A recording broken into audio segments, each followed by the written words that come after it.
Everything you think you know about making a woman desire you is wrong. The more you chase, the more you confirm her suspicion that you are not worth her attention. Why? Because your attention is too abundant. It costs her nothing. It is not rare. It is not exclusive. It is background noise. If she is not interested, you cannot force her to desire you. You cannot text her into longing, and you cannot beg your way into her heart. Desire does not bend to effort. It bends to mystery. The harder you try to convince her of your worth, the more she slips away into indifference. But there is another way, a way that does not involve chasing, pleading, or betraying your self-respect. A way that makes her catch herself thinking of you, even when she swore she never would. This is not manipulation. This is understanding the laws of human psychology that most men never learn. Once you understand them, you stop being a background option. You become the man she cannot forget. Picture this, she replies slowly, if at all. When you ask her out, she is busy. The conversation feels empty, like you are talking about the weather. You try being sweeter, more available, more attentive, and she only grows colder. Every time you send another text, you are not drawing her closer. You are pushing her further. Every time you offer more of yourself without demand, you teach her that your attention is cheap. Imagine walking through a marketplace where vendors shout endlessly for your attention. You tune them out. Their voices become static. But the one merchant who stands silent, who watches, who does not beg, suddenly you wonder what he knows that the others do not. This is how her mind treats you. In today's world, she is drowning in male attention. Messages, compliments, likes. To survive the flood, her brain filters you out. She is not rejecting you because you are not enough. She is indifferent because you have given her no reason to notice the difference. How many times have you been that shouting vendor, offering discounts on your own worth? How many times have you lowered your value just to keep her gaze a moment longer? Every time you do, you bury yourself deeper in the noise. And until you learn scarcity, until you understand the power of contrast, she cannot miss you, because she has never truly felt the weight of losing you. Human beings are wired to notice contrast. We crave the rare and ignore the common. And when your attention is constant, it becomes invisible. Every time you flood her with presence, she learns to forget you. Every time you show up without pause, you erase your own mystery. The paradox is this. The less she sees of you, the more her mind begins to register your absence. Think of a room filled with constant music. After a while, you stop hearing it. But the moment it stops, the silence roars. Only when something is taken away do we feel its weight. Only in silence do we notice what sound once filled. The same law applies to your presence. Your absence creates a vacuum, and the human heart cannot tolerate emptiness for long. It searches for what once filled the space. Consider a table of executives. One man speaks endlessly, eager to be heard. Another stays silent, only speaking when the room has quieted. Who do they lean toward when he finally opens his mouth? The silent one, because his scarcity makes his words valuable. Your attention works the same way. How many times have you spoken too much, texted too often, explained yourself into weakness? How many times have you robbed yourself of value by refusing to let silence work for you? So if more effort makes her care less, what actually makes her start missing you? It is not noise, it is contrast. It is not abundance, it is scarcity. And that is where the real strategy begins. The first step is to disappear, not in anger, not in games, but in silence.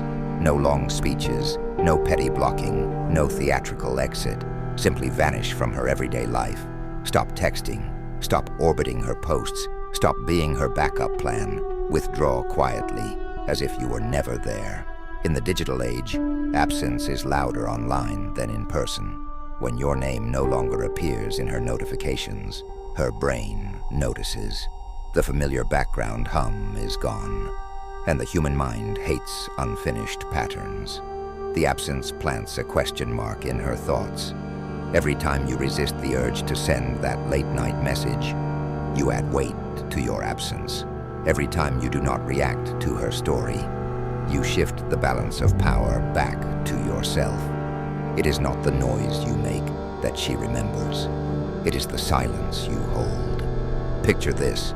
She posts a picture expecting your comment, your like, your digital approval, but it never comes. At first, she shrugs, then she wonders, then she waits. This is how absence gnaws at the edges of her certainty. But here is the catch. Your disappearance must not look empty. It must look full. There is a vast difference between a man who vanishes into loneliness and a man who vanishes into purpose.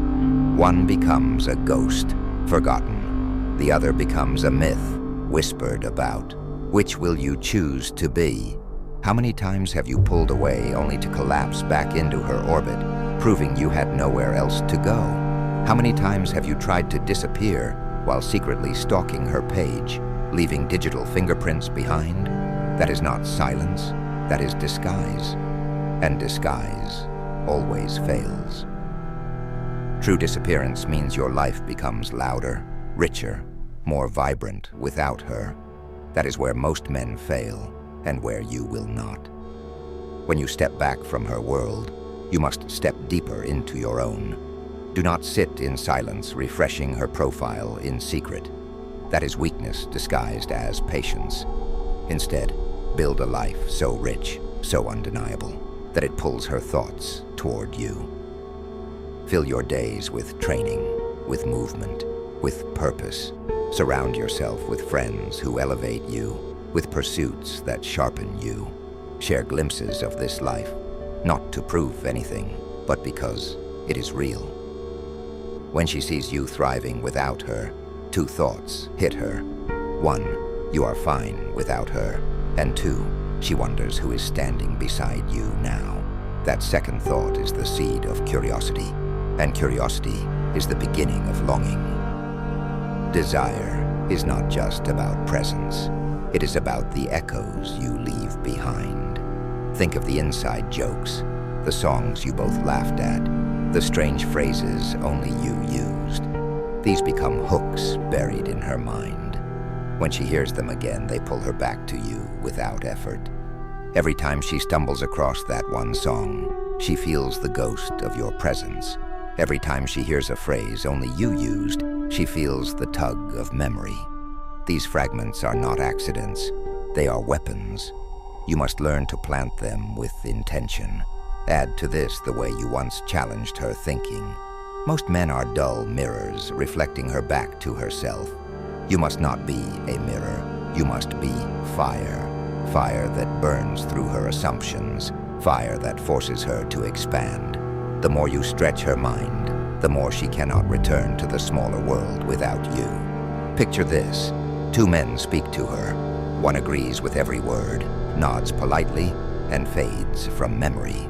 The other sparks a debate, provokes laughter, even irritation. But days later, she is still replaying his words. Which one does she remember? Which one does she crave? How many times have you been the dull mirror, nodding, agreeing, hoping that politeness would earn her affection? And how many times did it only earn you forgetfulness? When you disappear, she will not just miss your attention. She will miss the way you made her feel alive, the way you carved your presence into her thoughts so deeply that even absence could not erase it. Disappearance alone is not enough. You must re-emerge, but not too soon. 2 to 6 weeks, depending on how often you once spoke, is the range. Long enough for absence to sting, short enough that memory does not fade. When you return, do not explain, do not apologize. Show yourself as a man transformed, more confident, more focused, more certain. Speak with calmness, not neediness. Let her feel that you have been living well without her. The contrast between the man she once knew and the man who stands before her now is the fire that reignites her attention. Here is the final truth. This is not about one woman. This is about you. About becoming the kind of man who cannot be ignored, who leaves an impression without chasing, who commands respect without asking. Whether she returns or not, you have already won, for you have broken the pattern of desperation and stepped into the life of sovereignty. She will miss you, yes, but more importantly, you will never again be the man begging to be noticed.